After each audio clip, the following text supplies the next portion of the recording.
La route de la soie, c'est 12 000 km de pistes caravanières qui se frayent sur un chemin à travers steppes et déserts avant de gravir les plus hauts sommets du Pamir et glisser vers les rives de la Méditerranée. 2 millénaires durant, des hommes venus de tous horizons ont acheminé par cet itinéraire soieries, épices, pierres précieuses, fourrures, mais surtout les savoirs et les cultures. La foulée de la soie que vous fait partager Jean-Claude Le Cornec se concentre sur la partie chinoise de la route de la soie. Après avoir vaincu le désert du Gobi, les hauts plateaux tibétains, vous serez heureux de gravir les pierres de l'immuable Grande Muraille, étape mythique d'une des plus grandes courses pédestres en Chine. Courir sur ces endroits magiques avec des conditions souvent difficiles sur routes, pistes, sentiers, pavés et sable, avec des paysages sans cesse renouvelés, des variations de climat, est toujours synonyme de dépassement et de magie.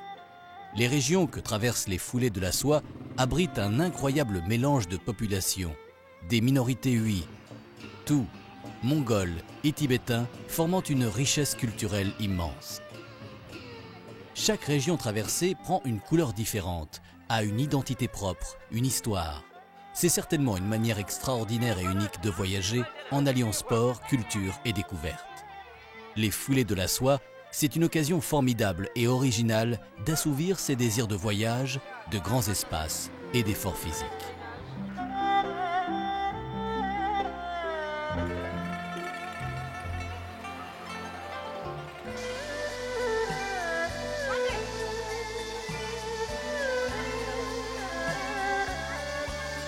Les foulées de la soie offrent une grande diversité de types de courses et de terrains. Ici, nous sommes loin de la ville. Nous sommes avec une autre Chine, la Chine rurale et authentique. Le parcours traverse plusieurs petits hameaux sous l'œil intrigué et curieux des villageois et les regards amusés des enfants. Les féminines nombreuses représentent 40% des effectifs, ce qui est remarquable pour une épreuve de ce genre. Là, nous avons une spéciale. Pour reprendre les termes de rallye automobile, c'est un contre-la-montre individuel couru sur les remparts de l'ancienne ville fortifiée de Xi'an, datant du XIVe siècle. Le contre-la-montre est une épreuve peu commune en course à pied, avec un départ toutes les 30 secondes par ordre décroissant. C'est une course courte de 8,5 km, mais intense, car il s'agit d'aller vite tout en essayant à la fois de se rapprocher de celui qui est devant et de ne pas se laisser rattraper par celui qui est derrière.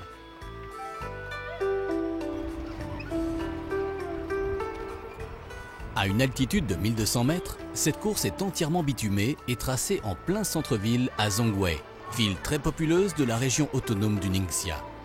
3 boucles d'environ 4,5 km parcourues dans les artères du centre-ville et comme à toutes les étapes, de nombreux coureurs locaux se joignent à la course.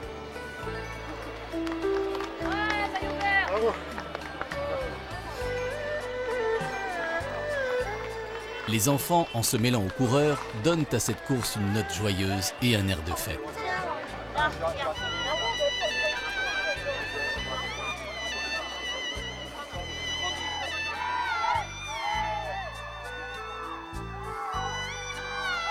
Partout où passent les foulées de la soie, nous trouvons toujours les mêmes joies, les mêmes sourires, la même gentillesse, la même liesse, les mêmes regards surpris de voir ces longs nez venus de si loin pour courir.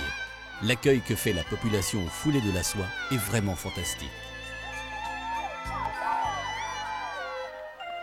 Le désert de Shapotou et ses dunes, sans doute une des plus dures épreuves de la course. Shapotou se trouve au sud-est du désert du Tenjé. En mongol, cela signifie tomber du ciel. Maîtriser le sable et la chaleur demande une grande expérience. La gestion de l'effort doit être maximale, car la moindre défaillance se paie très cher à l'arrivée. À cette étape, le service médical et le staff SDPO sont à leur niveau maximum et veillent au grain à l'intégrité physique des coureurs. La déshydratation guette souvent les plus inexpérimentés. C'est une course longue de 18 km effectuée en 2 boucles, suivie du lendemain d'un 21 km pour les coureurs et de 10 km pour les marcheurs dans des conditions similaires.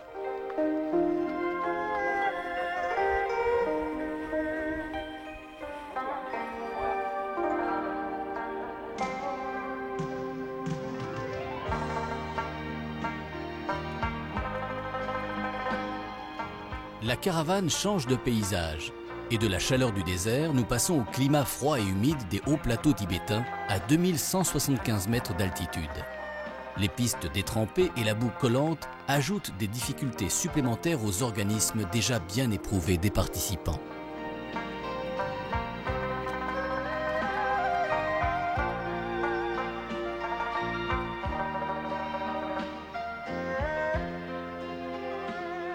La ronde de Tsongkhapa, au lieu du bouddhisme, met subitement le coureur en prise avec l'univers tibétain, où la frontière entre la spiritualité et le mystique demeure tangible. Ceinturant le monastère de Kumbung au toit doré, la ronde est bordée de foulards multicolores et de sutras accrochés en offrande. Chaque foulard de soie, c'est une prière qui s'envole jusqu'à Bouddha. Une autorisation exceptionnelle a été accordée à Jean-Claude Le Cornec par les plus hautes autorités lamaïstes pour courir sur ce chemin de prière. Avec une condition intransigeante, ne jamais faire demi-tour. Ce serait considéré comme une offense par les moines tibétains.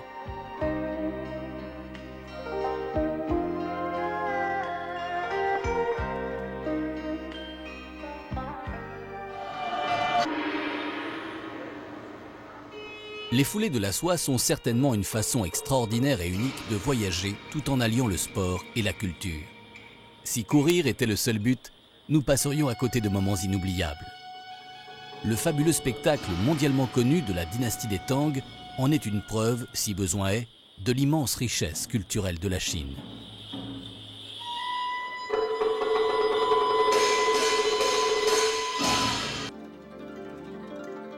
La gastronomie chinoise et ses spécialités locales. Ici, la fameuse fondue royale. Les participants montrent aussi leur dextérité dans le maniement de la baguette, mais aussi l'incontournable ravioli. En Chine, on le farcit de 50 façons différentes, avant de les cuire à l'huile, à l'eau ou à la vapeur.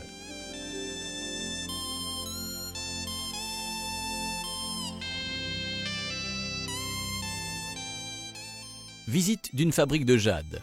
L'artisanat chinois est des plus réputés, et la taille de la pierre précieuse n'a plus de secret pour les habiles artistes.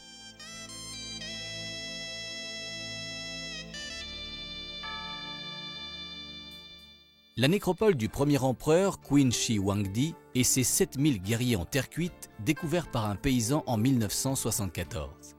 Il fut celui qui réunifia enfin la Chine et le premier bâtisseur de l'imposante muraille. Tout un pan de l'histoire illumine les yeux ébahis des visiteurs. Les statues sont saisissantes de vérité, toutes différentes, depuis le fantassin jusqu'au général.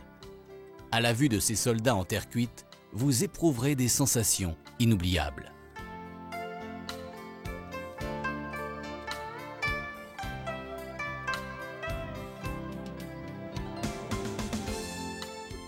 La place Tiananmen est le mausolée de Mao Tse-tung, la cité interdite où vivait le dernier empereur. Les fabuleux vases de Chine sont célèbres dans le monde entier. Leur fabrication entièrement manuelle est jalousement gardée.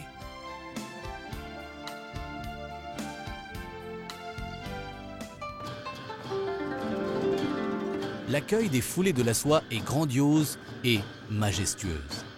À chaque ville, nous sommes accueillis avec faste et magnificence. Spectacles folkloriques ou historiques sont toujours au rendez-vous.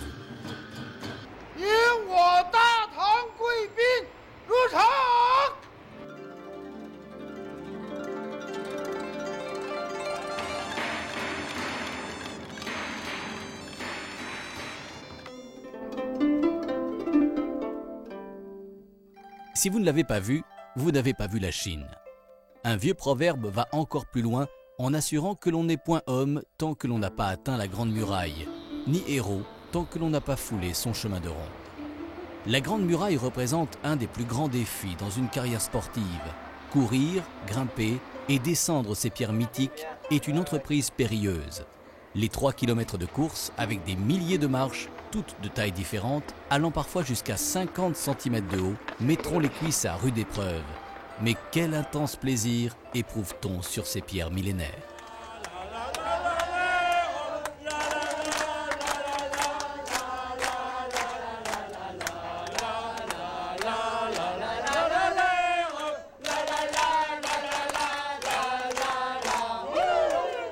On a pu se rendre compte encore l'engouement que suscitent les foulées de la soie en Chine, quoi.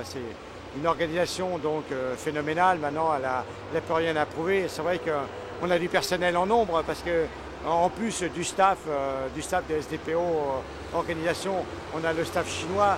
Ça mobilise en permanence une centaine de personnes, quoi.